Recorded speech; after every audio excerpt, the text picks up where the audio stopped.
Oh, this is so good to be here with all of you. It's a pleasure, really. So, it's really a pleasure because, as you said, Nicola, we were together in Bucharest. I was online, you were on site, and it was very funny because we had some, I would say, some peculiar, some real conclusion, and we are going to share them with you today, right? So, Adina, we are going to share our slides. There are just a few slides, but I think it's important for you to see them. So let me share with you. And you're going to get an answer to the question, AI and coaching, are we shaking hands or are we competitors? So, we act as a team, Adina and I, because we found many similarities. So, Adina, where were you walking there? Oh, that is in Melbourne, Christmas. That's it. So I was also in Australia last year, and it's funny. And you see me, I like to sail. So we are both multilingual. We are both multicultural. You are from Romania. Originally, yeah.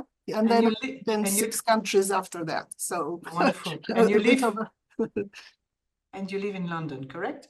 Right now I'm based in London, yes. Okay. And me, I'm a mix, Italian, French, Holland, and Belgium, Walloon. And I live near Brussels, in fact, between Brussels and Waterloo. So we are both master practitioner. We are both supervisors. And I like to say that I love to supervise individual, but also team coaches and in pairs. And I think perhaps that's also your case. Adina, you are a supervisor. We like to laugh, we have fun in our lives, and it's important, and we love what we do. We can say we are both in our ikigai, if you know what it means. We love what we do, and we think we do our best to be good at it. All right. And we love connect with you and with everyone when possible. So today, what's on the menu today? Okay. The structure, we have 90 minutes together. I'm just introducing the topic, and then we'll immediately break out because you'll see that we like to hear you about AI, and then we'll debrief, and it will be Adina for the first debriefing, and then we'll have a conversation, Adina and I. How do we use AI? Is it threatening to us? Is this a good help to us or not? And how should a coach and a mentor, will insist to be speaking about both professions, how is it when you are a starter, a beginner? What is it when you are an intermediate, and what is it when you master?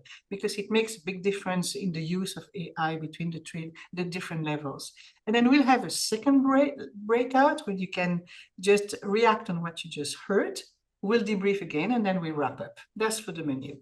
So please use the chat box. Nicola is looking at the chat, and we are going to interact. But since we are many people today, it won't be very much possible to have lots of questions, though if you really insist to interact, we love it. So it's just a question of timing. So we'll see if it is possible to take several questions. And since Nicola will be our moderator, Nicola, you'll help us with the timing. Thank you in advance. So a first question for you to put in the chat box: are you currently using AI in a form or another? Okay, in a fashion or another? And are you a mentor, a coach, a mentee, coachee, a corporate manager, a corporate program manager, HR manager, some of the above, or all the above, none of the above? Just put your answers in the chat, please, so that we can better know you. I see you have people from all around the world. It's fantastic. You are mentor, coach, supervisor, coachee, individual coach, none of the above. Using AI for note-taking. I'm coaching training, yes. As a trainer, I'm using AI to improve coaching profile as a coach, of course. And qualitative research as part of HR, yes, okay. And I use it occasionally for transcription and summary, absolutely. It's HR as a coach, no. Trying to sell into clients, but no takers yet. All right. Currently use ChatGPT for my professional role, not in coaching. Look, we have a first trend, Adina, if you look well. It's AI for all what's surrounding coaching, but not in coaching itself. It's interesting. Yeah. beginning to play with AI, but not using it directly with clients again. You see, that's trends. We explore the impact of AI. It's also in training supervision, all right? Yes, I use AI in general, but also in my coaching practice. There's somebody, leave you. Excellent, okay. I use Copilot, all right, etc., etc. For content creation, for assessment tool, right. In my AI Grow Note app, yes. As a manager, yes. You see, you have all different kinds of uses, all right. Getting AI to help with my presentations and note-taking, absolutely. Used AI to help build coaching exercises, to support coaching books, yes, okay. I also use it to help with content for my motivational speeches, excellent. You're using quarterly AI to daily supervision tasks and metrics performance review, okay. And AI helps me ask the right question, all right. We'll see in the conversation what you think about that. Thank you so much for your, yes, to have a French transcription. It's also very interesting. To AI to rewrite our department procedures. Excellent. The tool also provided input how to enhance them. Using it to create content and create coaching tools. All right. Good. Thank you so much. So I think, Nicola, that we can open a first breakout room.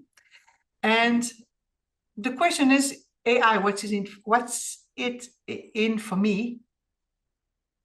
And you have two questions. The first one is, how well do you understand what AI is? Because there is a lot of misunderstanding, and we'd like, Adina and I, to give you a right definition and how it relates to our profession. And the second question, if you use artificial intelligence, how does it influence your work as coach or mentor today? Are there any questions here that stand out to you, Sylviane and Adina? Yes,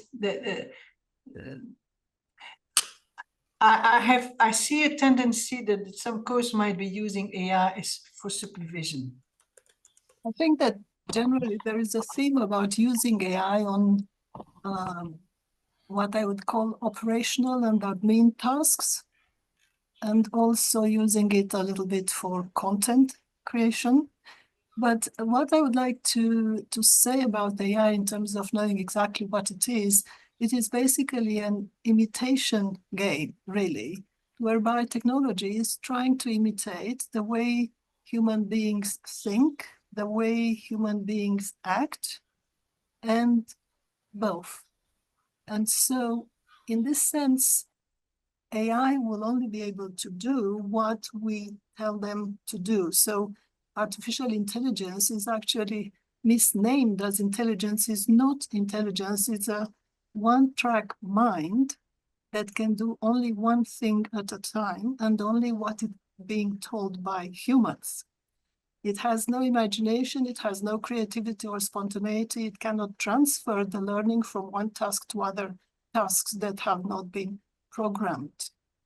And so in this sense, it is important, just as someone said before, that first of all, you give it the right material as a human, and then as a human, you know how to interrogate that material in order for AI to give you the answer. Because it is not exactly intelligent in the sense of understanding the words that you miss or the inferences or the analogies. It needs precision, a little bit like we have all been using when we do research online.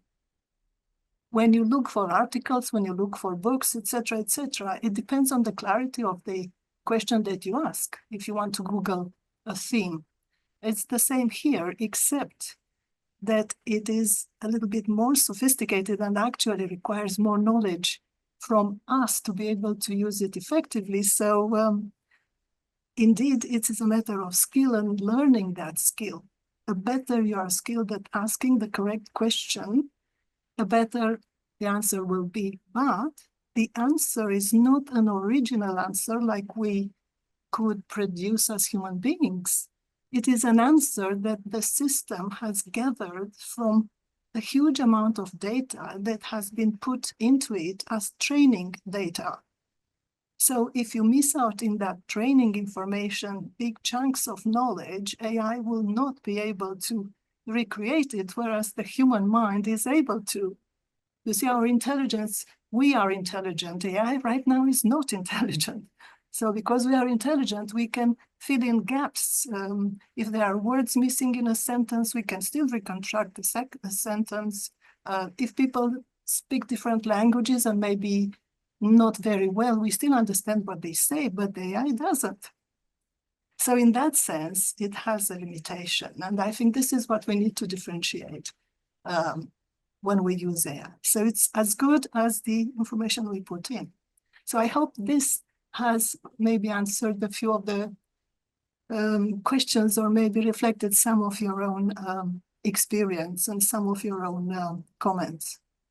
You know, Adina, as far as I can see in the chat, there are many people use it as some sort of an assistant. It's a junior assistant. Exactly. For your scheduling, your admin work, but also to post if you need to create tasks for social networks, sometimes for articles, or to enhance the language, or to translate. This is very good. This is all what a junior assistant can do. You know? Yes, and it is as you're saying, it is automating and admin, operational activity. It is not content creation in the sense of intelligent creation of original material. It is simply in the admin, and this is why you can see it used, as you see in the chart, across all business functions. In other words, in management, in administration, not only in coaching. But in coaching, we have admin jobs to do, right? We have scheduling, we have to write reports, we have to remember or recall information, etc. And then it can help you. It's basically an assistant in the literal sense of that, but it doesn't generate anything that you don't tell it to do. And within the training data, I repeat that because it's very interesting. If you don't have that data in, it's not going to do anything for you. Or if you got the wrong data, incomplete data, it's not going to work for you. So it depends where the source is of that data and what kind of application you use.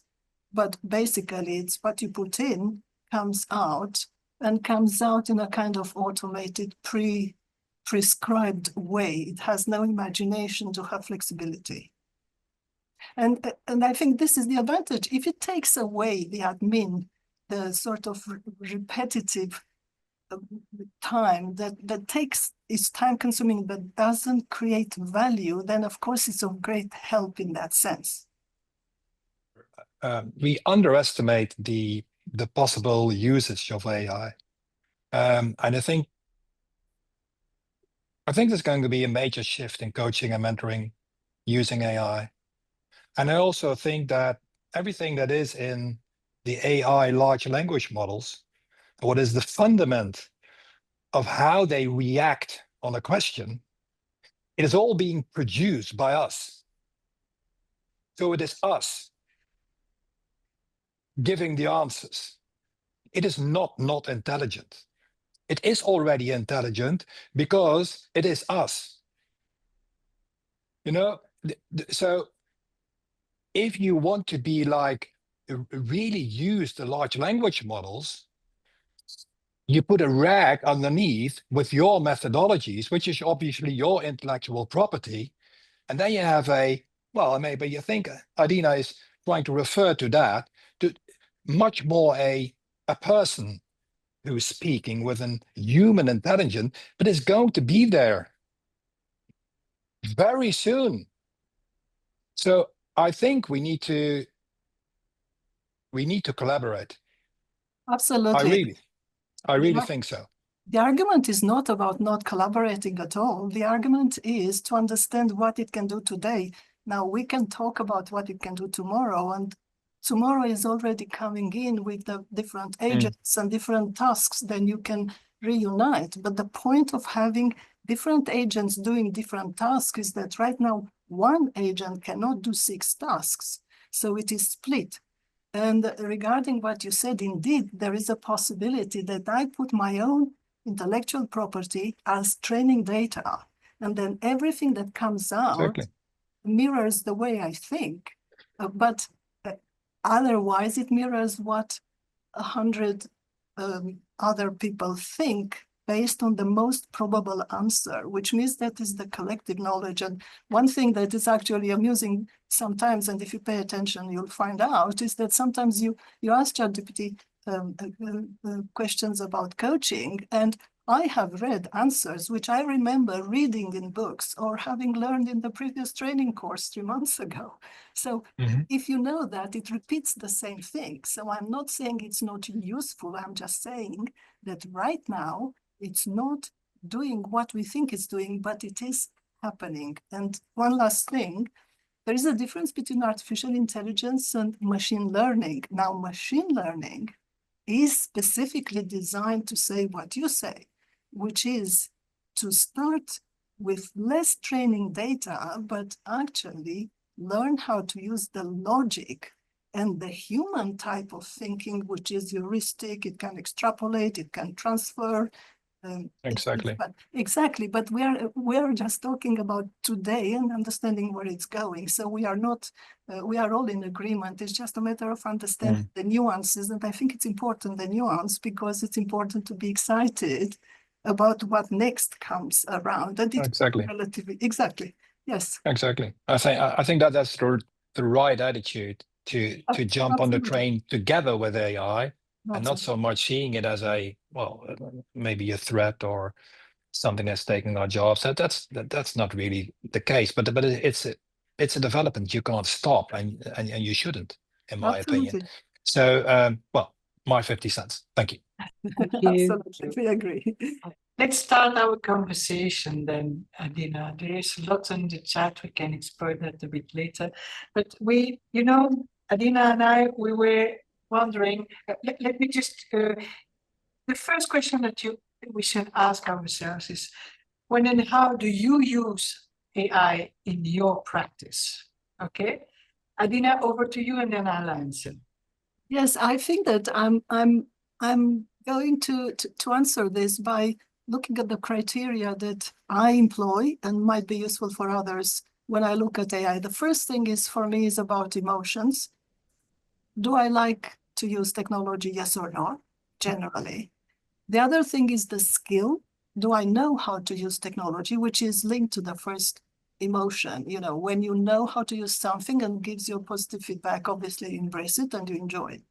The third thing, very important, is, do I need to use it? Now, this is very important, at least for me, because personally, I do not use technology or anything for that matter, just because it's there. I use what is out there based on curiosity to learn in a theoretical kind of way, or to use it practically. And for practice, there is nothing that beats technology because it helps you so much. And in this sense, I've been using technology a very long time ago. I had a voice to text sort of piece of software. I do translations, I do research. In fact, I use the technology without thinking that I'm using it, but it is all useful, and I don't use something that I don't need. And lastly, I think it's important for me, at least, and for everyone else, I think, is to understand what is your history with technology, and have you been exposed to technology, and when? Because there is a difference between people who have worked maybe in a previous career in business or in technology, and they are used to technology. In my career, we were doing video calls 20 years ago, and I had PC 20 years ago on my desk at work, etc. So for me, the introduction to technology was very seamless. And jumping to generations, again, I mean, you have the very youngest generation, they were born with a mobile phone and playing baby apps, which is not the case of the baby boomers who created the the technology of today. So history is important. Have you been exposed to it, and do you enjoy it? So this is my position, but I think just checking your own position will help. And one more thing is what is the work you do? For example, I would suggest that people who work as associates with large coaching providers do not need to think much about technology, because the technology is basically imposed to them by the employer. In other words, if I work for a coaching house, I need to learn their systems, and I'm going to learn through their systems, right? And if I work with two of them, they may have even different systems. So the answer about technology is given to me. If I'm a trainer, obviously training has used technology for a long time, and this is just an upgrade, etc., etc. So it depends where you are. And if you are an individual coach, like a sole service provider, probably the first point of call is to look at your desktop and to see what exactly are the applications of the Office kind of software that you use, because Microsoft have got one, and Apple have got one, and Google have. Everyone has got something, and depending on what we use, you'll find today, right now, AI applications in your software and your desktop. So this is my position about it. And you, Sylvia? We'll come back on that, because we have questions on the how do you find the applications and AI. We'll come back on that.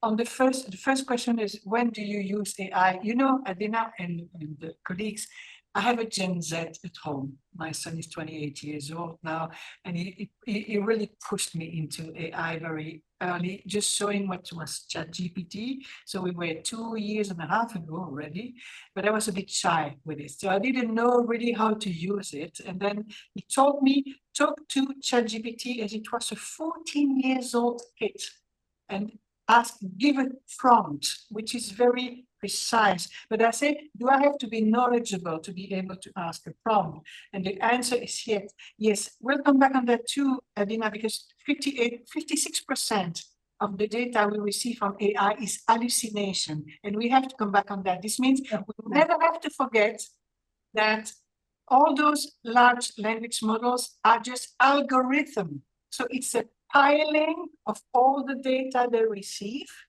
And if the data is already biased, then the whole answer will be biased. And we have to bear that in mind. This being said, I use it for my English. My mother tongue is French. I use it when I have to ask Chat or DeepSeek to enhance my English, for instance. That's one way.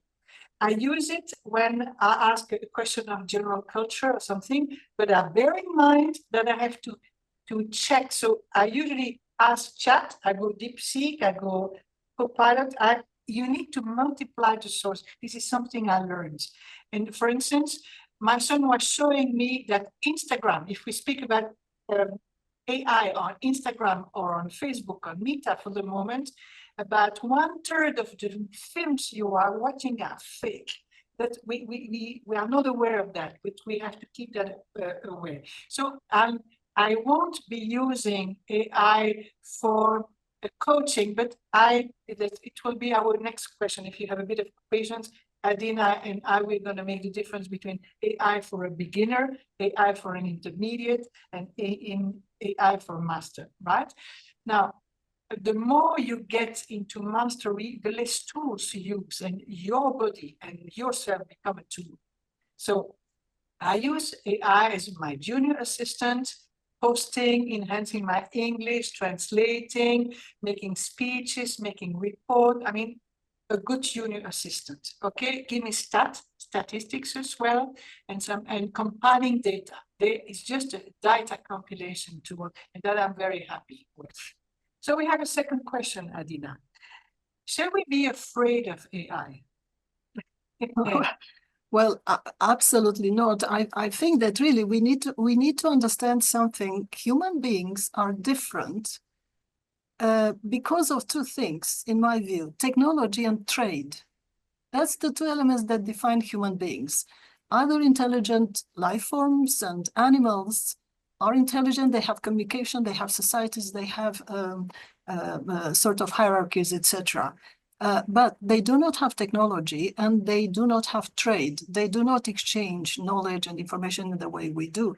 We wouldn't be here right now without technology. I mean, we need to understand technology beyond you know, the sophistication of IT. Technology is the plow, is a car, is a tool, is a knife, is a hammer, is the most basic, a pencil. That is technology. What is technology? Technology is the knowledge of scientific rules that we create application for, and then we expand it and they taken up by huge numbers of people. That is technology. And so without technology, we wouldn't be able to have agriculture, industry, travel, electricity, education, everything. That is technology. So it defines us. And we are not going to stop it. Why? Because human beings are unstoppable. Try to stop a human being when it becomes curious. They go to the North Pole, they go under the sea, they go to Mars, they go on the moon. They cannot be stopped. There is so much imagination and appetite for discovery in humans. And I think this is an incredible driver. So technology, we like it. I mean, I'm not sure how we could dislike it because we would be dead without it, but you like it or not, we need to embrace it. And we need to use it for us because it's created to make our lives easier, simpler, safer, more comfortable, more enjoyable, and do less slog and have more time to think, to create, to do art, to have, you know, time off and so on.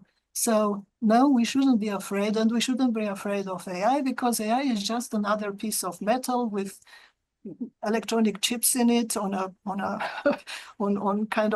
shelf, kept in the cloud. The cloud is not a cloud; it's just a big hangar with shelves and pieces of computers and servers kept under this, you know, temperature controlled situation, highly guarded. Of course, imagine when if something happens to them, what may come to the world, and very costly in energy.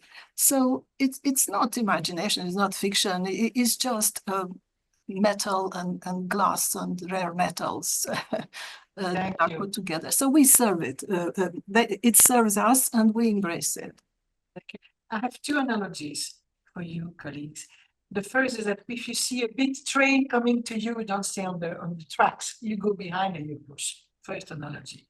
The second, who would go today to the dentist and refuse to receive the anesthetics? Not me, right? So technology is there as a helper. If we see that way, it hurts. Who would be, you know, we have that type of stuff that we use every day is full of technology. So are you going to go on an island without any coverage? That is a choice. I'm not afraid of technology because it's part of evolution. The point is that we need to learn it, be open on it, and just, and as you said, Adina, it only can do what a human can do. Now with generative AI, which is the next step, which is coming, and it will be more and more coming, it will be something, it's completely different because now we have video, we have sound, we have new elements, new applications. And you know, I'd like to challenge you, Adina. I know that some coaches already use, and that's the third question is, where do you find your applications and coaching mentoring? You started already answering with Copilot, Zoom already. Zoom, our tool here, is full of technology as well, full of AI. But I would say that I know coaches who are using some applications for voice analysis, for energy analysis, body language analysis, eye movement analysis, a little bit like in NLP, imagine the application on that, but also to generate questions, to check the energy between the coach and the coachee, and to see if they are in the safe wavelength, or if there is something missing from the coach, or the coach missed something. So they can be helps, and these are applications that exist already. And I would say that if I'm a coach beginner, I would love to rely on that. But the more you gain experience, the more you can reckon on yourself and rely on yourself. This is my analysis, but I'd like to hear you, Adina. What do you think, and where do you can get those applications? Well, as I was saying earlier, and you are saying now, they are in the public domain, and we start with our desktop, and we can choose from whatever is available to us through the Office suites that we use. But what I'm suggesting is that we need to put a filter in saying what it is that I need to do, what I cannot do or do not want to do myself, but the machine can do for me. So that's important. The other thing that you mentioned before is very interesting, because all those applications are basically based on one technology, which is for voice, face recognition and voice recognition, but it's basically recognition of identical sort of patterns. And that's a very interesting one because, for instance, it could be used in recruitment. It's definitely used in detective work and so on. There is discussion now about using this kind of technology in crime prevention, et cetera, et cetera. So I think that this takes us into another. I would not rely on technology to give me information without me knowing what it is and asking for it in the first place. And I'll have an analogy with psychometric testing and the recruitment process, right? So in psychometric testing, first of all, you learn about the instrument, the psychometric tool that you want to use. So you need to know, let's call it the technology or methodology. Then you can automate that process by asking people to go online and fill in the questionnaires, etc. But then the report comes back to you. And then you interpret what you read in that report. And the sort of gold standard of feedback in psychometrics is that it is done with the professional and the client who has filled in the questionnaires. You do not leave them unsupported when they get the results, because you don't know what the results may be, right? So the idea is that you actually use this as a tool, but not as a compensation mechanism for your lack of knowledge. I think that you need to have the knowledge, and then if you want to enhance that, you get additional information. I also think that, and I think we may speak a little bit about ethics now or a bit later, but the question is, what do you do with the data that comes back to you? Can you misinterpret it? People's reactions in various situations differ. I remember the famous case when I am at my most engaged with people. My face looks a bit scary, as in expressionless, and I saw myself in photographs and I think, oh my God, when I'm the most involved in my conversation, I actually look a little bit expressionless, not a good look. But you see, in my case, that is a good look in the sense that it reflects my deepest involvement. Whereas, an AI can interpret that as whatever I'm sad, I'm upset, or I'm not paying attention, which is quite the opposite. We need to be very careful, and I shall stop it here.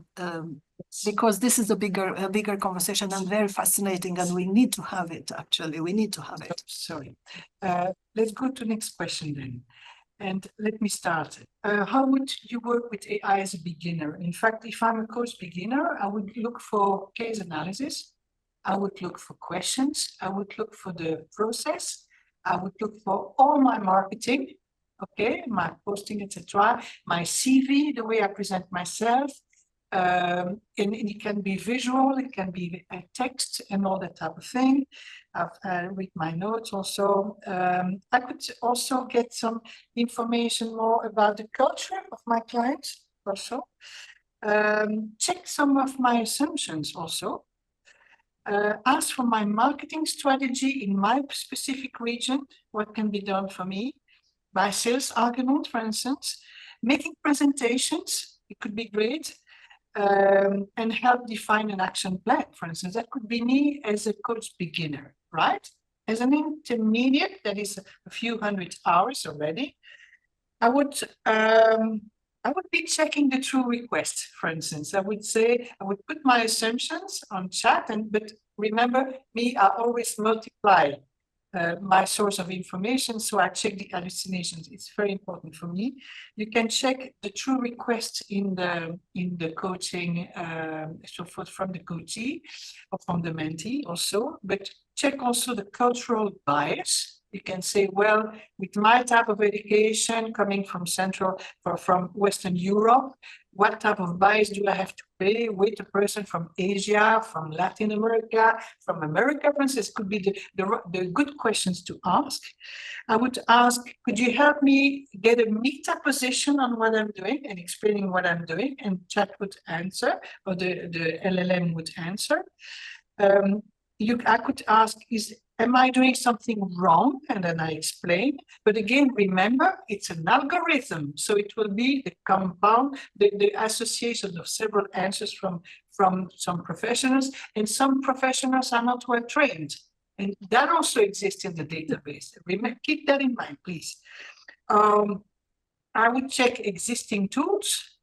I would get quotes, narratives, metaphors. I would generate images, for instance. It would be the thing when and ask help to work online, for instance, in team coaching, and have asked for an observation. That could be me as an intermediate. Now, as a master coach is about being vulnerable. Master mentor also is to be master practitioner, to use the EMCC terminology, is to be accepting that it's the art of being curious, it's the art of being vulnerable, not knowing everything, and ask open questions, but also use your own body, feelings, emotions as an indicator to what the client comes with. And it can be on site, face-to-face, but also online. You learn that. It's through practice. For me, it doesn't make any difference any longer. And I know it's for you too, Adina, when the person is in front of me, when the person is on the screen. This is something you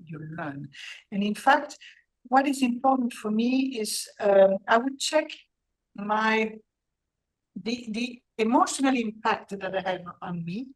But as a master, I use more and more somatic coaching. I'm more in the ontological levels. I'm in the emotions. So I get there. I don't fall into psychotherapy, but for me, what is deeper is to dig into the emotion, look what's behind, look at the assumptions, look at the beliefs behind. You see? And that, I'm sorry, an algorithm won't be able to do that unless the algorithm itself is the answer from master practitioners who have really the experience and the wisdom. Here it's about experience and wisdom.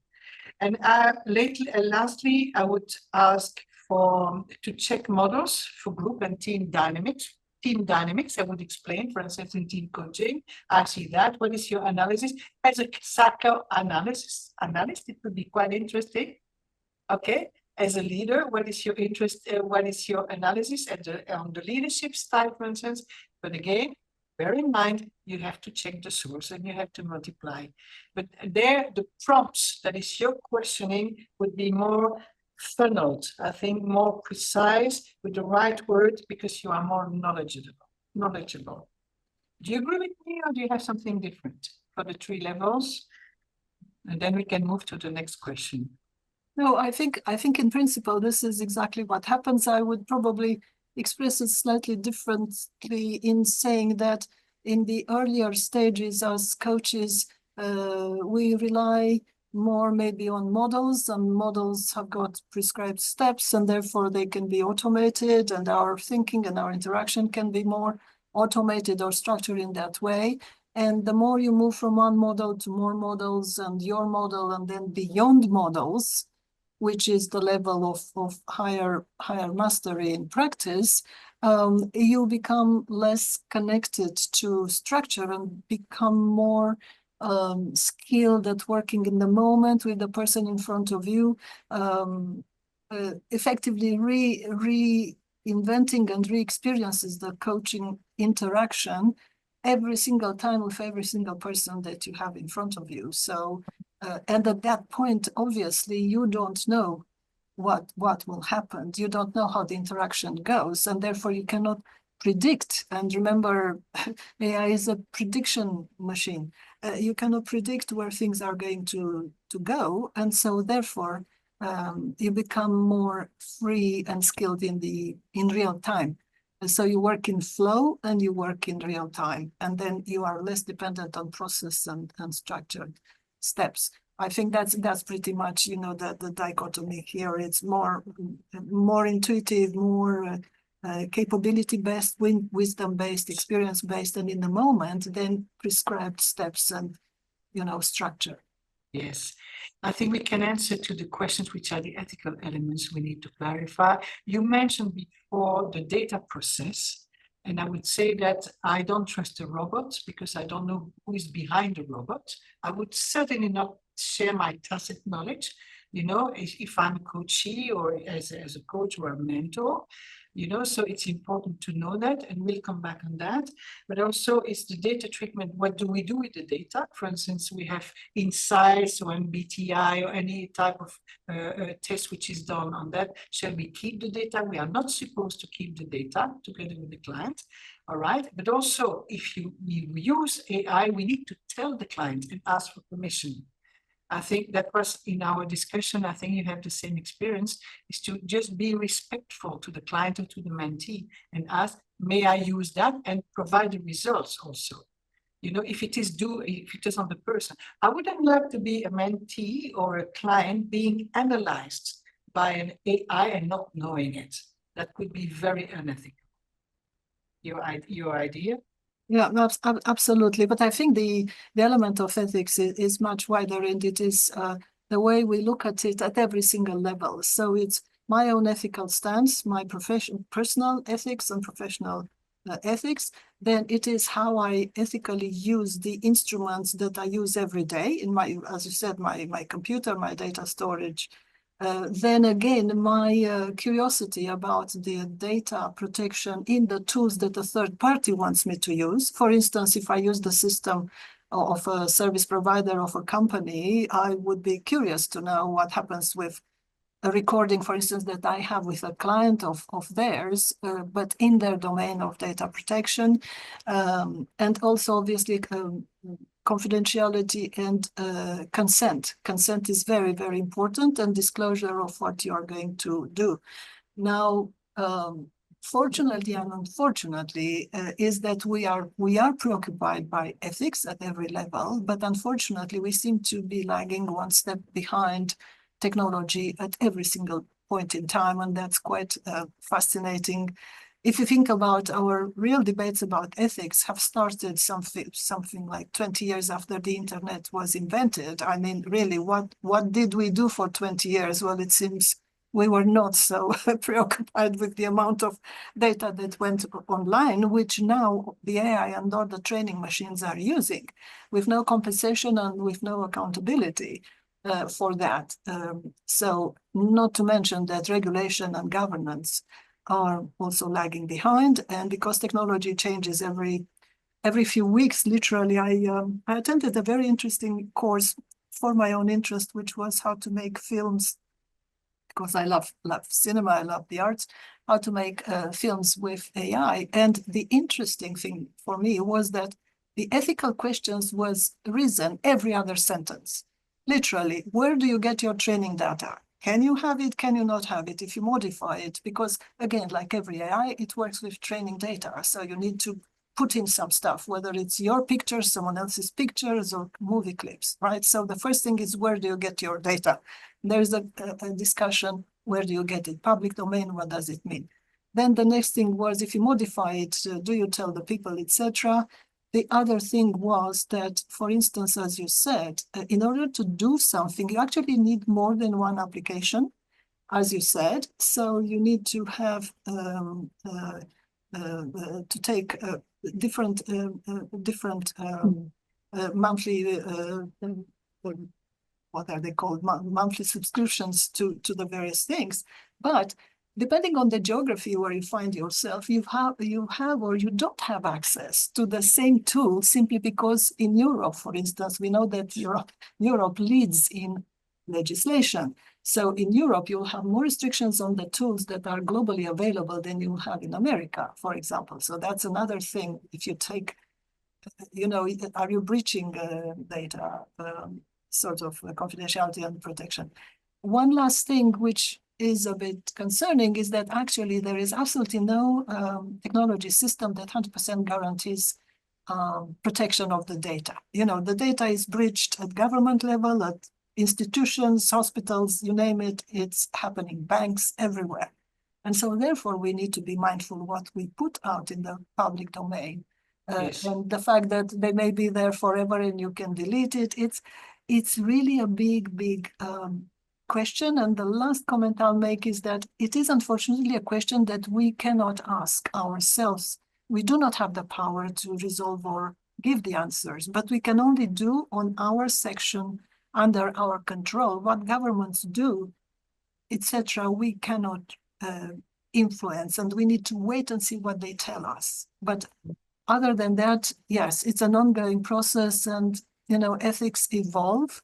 What was okay 5 years ago is not okay tomorrow, today, and maybe okay again in 10 years' time. You never know. Look at the various legislations that shift and change. So it is moving sands, but we need to be mindful of that in our own right. On our little territory, small as it is, we need to be mindful and extend that respect and collaboration and consent with our clients. Plans to break up fruit, Adina and Nicola. Right, I shall get all these going now. I believe I've allocated everybody and I'm putting the question in the chat so that you've got that too. You all ready? So again, we are going to ask you to put your findings in the chat, please. And so we'll select some, and if you want to speak up, just raise your hand and you come up. You're most welcome. There are two questions here. Which AI tool is mostly used by coaches? I think you can answer to Hilde immediately to her message. I think Adina and we gave you elements. We don't have statistics. Do you have statistics, Adina? No, No, it doesn't exist. Not that I know. I'm not sure that there is. I mean, we could Yeah. we could We ask could ChatGPT chat. if there is any research on the use of tools, but off the top of my head, no, I don't. But I would suspect it's more admin stuff like scheduling and note taking. But just an assumption. I wouldn't know exactly. Yes, I know that there are some research on for the moment, but it's not about AI because they are research made by ICF amongst others. Yeah. But it was not about AI recently. No. Yeah. So let's look at what's in the chat box. I see Anna. So Anna Manda, you discussed ethics and a focus on mastery to assist with reluctance to use AI. Okay. Rich discussion, consideration about using AI for next generation participants who may have greater comfort with communication via, yes, indeed. I use Rhino, that's an other AI, yes, indeed. Sally, curious about people, students who are using AI as surrogate coach, counselor. I know AI is being used for this purpose. Don't know efficacy of outcome. Right? True. Thank you. Melissa says perhaps at the moment the way to work with AI is to integrate it with personal coaching. It can be useful for self-assessment of your own coaching style. It can use intuition, and how we deploy our intuition is all about timing. AI would not be able to judge when to use its intuition. Indeed, AI is not intuitive. Keep in mind, it's an algorithm. One thing important to know about AI, it cannot, you know, when you coach, when you mentor, the powerful question can be silence also. And the powerful question can be the question you don't ask because it's not the right moment. AI is not doesn't have the nuance enough to recognize that moment. It might be calibrating the face, the tone of voice, the body language, of course, the energy, but we as humans, and that's part of our learning, when you go to mastery, you learn to use yourself as an instrument to check your own energy. You know, I'm used to say in all my coach and mentoring training, coach and mentor with your belly, my dear colleagues, with your belly. What does it mean? Is that I don't go mental only, not my brain. I go to my gut, as my heart, my gut, to have my intuition, my own emotion as a mirror, because there is always a parallel process between the client or the mentee and I. And so I learn how to recognize it and use it in the process. And that is where you reach another level of coaching, and AI is not able to do that. So another thing that I'd like to come with is tacit knowledge. You know, it's a hobby. I must say that I'm going to put in the chat that I have the pleasure to preside a non-profit association which is called GoTKM, for Global Think Tank for Organizational Tacit Management, the Tacit Knowledge Management. And in fact, it's the discussion we had in Bucharest, Nicola, Adina, remember, and perhaps all the colleagues who were there. Coach perhaps more the coaching work perhaps might be jeopardized by some tools of coach bot. Mentoring not, because mentoring is the 8 coaching competence plus 2 competencies, which is be a role model and share experience. I can give myself permission to share my experience as a mentor. So as a mentor, I'm never going to share my tacit knowledge, that is the on the job, all what I have learned through my client, through my own practice, through my former jobs, to what I read, to what I saw, what I observed. I'm not going to give that to a robot. This is me. You have Adina Tarry, you have Sylviane Cannio. We are different. We have our own style. And that makes my personality, that makes client or mentee come to me, or supervisors come to me. And the same for you, colleagues. They choose you because you are a human being with your guts, with everything, and mainly your wisdom. So as a mentor, that tacit knowledge is, I'm not afraid at all of AI, because and that's an article I just wrote. I was challenged by my son. One day, he told me during dinner, Mom, I don't need your wisdom. We have AI. I'm a baby boomer. He's a Gen Z. He's a Zoomer. And so the article is about the conversation that we had, and that we have all to remember to be very humble and to accept the other. I accept AI for a common wisdom in the fact that through my phone, I have access to the library, all the libraries across the world, okay? And that's encyclopedic knowledge. But my own thing, my treasure, what I learned through that, my experience, is mine. Would you share, it's a question that I have to ask you, would you give your experience when you retire, when you lose, you go to another job, to somebody else without knowing who it is? No. So as a mentor, you know your mentee is, you have it face to face or through Zoom or whatever, you see? But if it is a robot, I don't deliver because I don't know what's going to be done with my data. What about you, Adina? Well, I think I'm kind of doing the contrary, really, because I'm thinking that as a coach, I can only work with one person at a time, or maybe with one person and the group. And I'm thinking, how can I transfer some knowledge? And that is transfer of knowledge.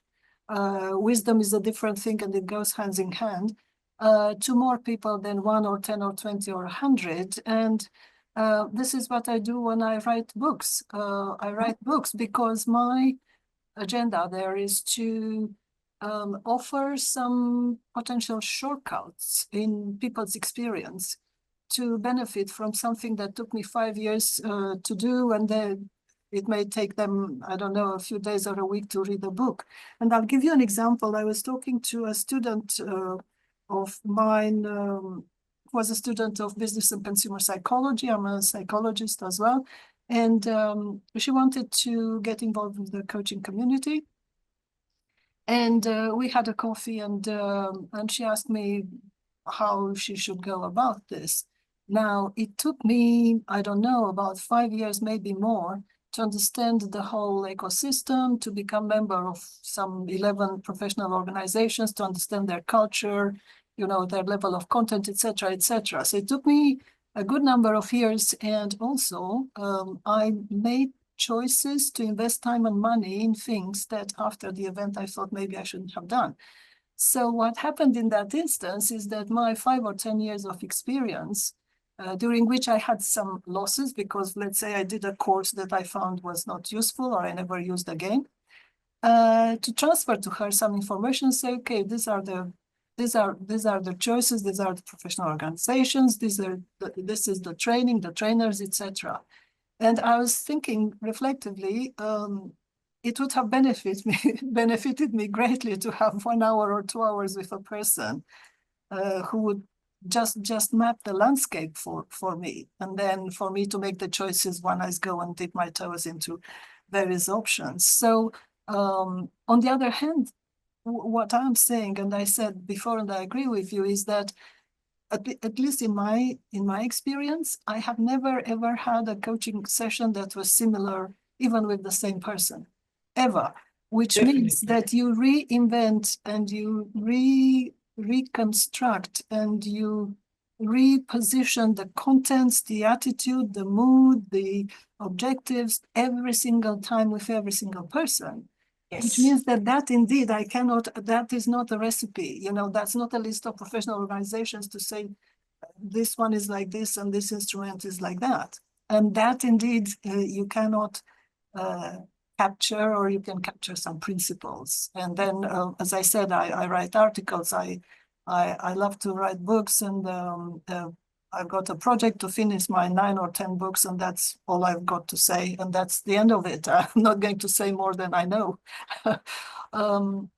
So yes, there is a difference between the real-time sort of interaction, and that is a reinvention of every single session. And it's interesting, I had experiences when I worked with partners, people who were partners and were, let's say, pursuing similar objectives. But even with those people who were closely sort of connected, it was absolutely not the same thing. There was no similarity between them, even though they lived together and they shared life experience together. They were completely different people.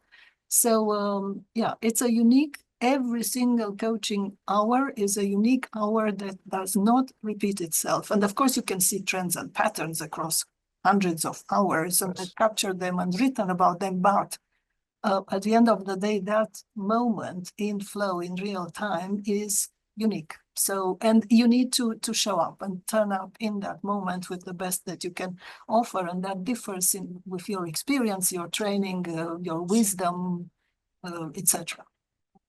I love what you say. It's ditto, really same for me, not a single session. Though we have a style, a way of doing things, and there is a process that we follow, of course. Now, I just want to say that I like to share my tacit knowledge to everyone, of course.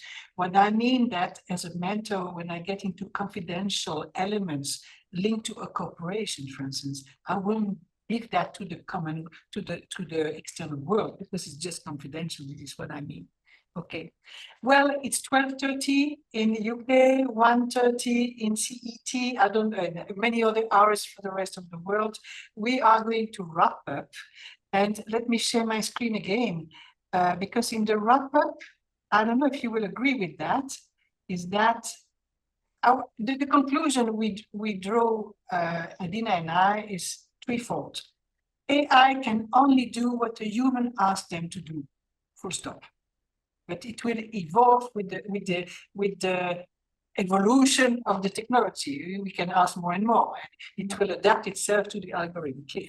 Second, the quality of the answers depends on the quality of the prompting, that is the practice and the skill in the use of technology itself. Let me remind you, it's for coach, not too much for mentors, that coaches do not have to know the business of their client to be a good coach. Here in AI, we need to know the business of AI to be able to ask the right question. And remember the learning stage from Gregory Bateson. I don't know what I don't know. And that's the point. I don't know what to ask if I don't know really what to ask, because I'm not aware that I'm unconsciously incompetent. So it's an invitation for us to get trained, to get to use it, and to get more and more acute. I mean, to attune to it and used to it. You know, it comes with the flow. And the third conclusion: the more you acquire experience, wisdom, tacit knowledge, the more you are valued as a human coach and mentor. Isn't that a good conclusion for all of us? That is, our client, our mentees are wanting us personally for the interaction, for the quality of the complicity, for the quality of the relationship, and that any machine will never take that away from us. Thank God. You see, so that's my conclusion. Perhaps, Adina, you have a conclusion? Yes, we would love to stay connected with you. You find us on LinkedIn, and we are at your disposal for questions, of course, please. Yes, the only thing I would say, following my training course in filmmaking, is that you need to learn the skill, and you will spend hours just learning the skill. It's like playing an instrument. This is not something you improvise. A piano is a piano. It's got notes. It's got keys. You need to know which one to press to get a particular sound. You don't know that, it's not going to happen. So you need to learn to use it. It's not intuitive, it's not random, it's not like, I don't know, doodling or playing with crayons or something, and there is still something beautiful there because the colors are lovely. You need to learn it. So you need to have the patience.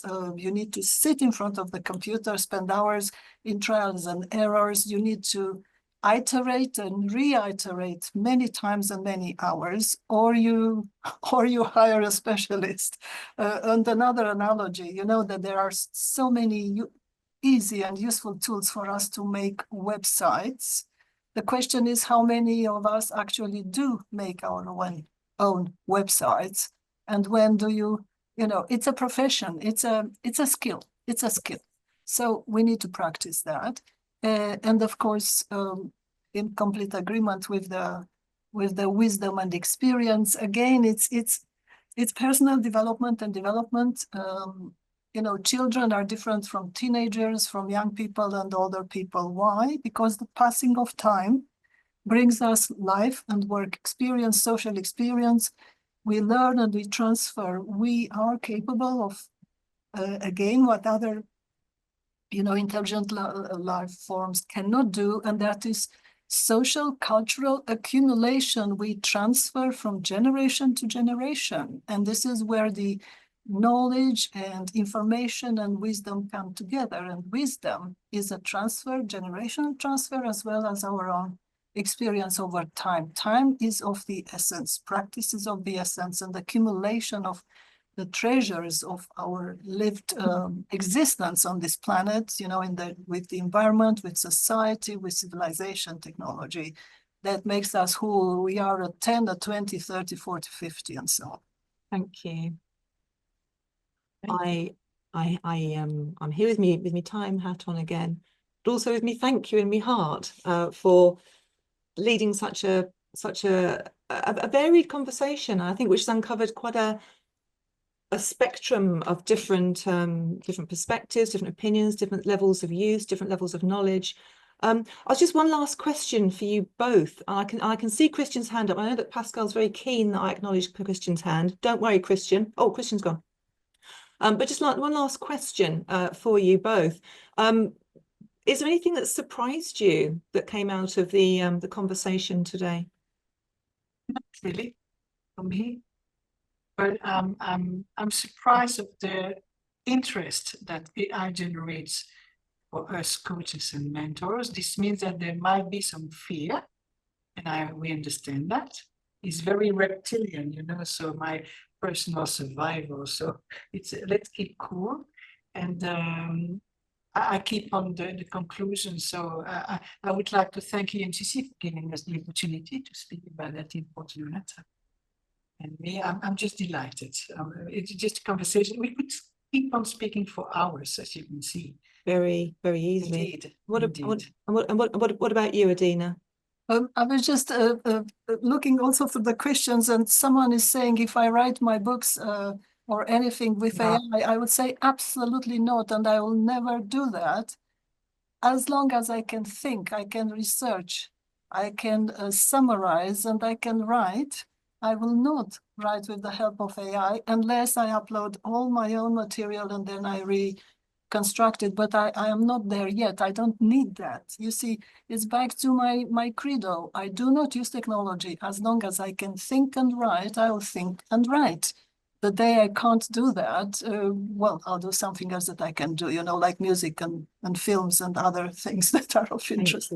Now, in terms of, just to close, I think there is a diversity of positions. I think there is a certain interest and enthusiasm. I think people find it useful, and there is quite a bit of experience. So I think this is all very positive. And I hope that this conversation and other conversations will encourage people to open up and to be a little bit more you know, enthusiastic about this, because it is a tool. Remember, technology is a tool and serves us. Yes, and not the opposite. Thank you so much. Thank you for this topic today.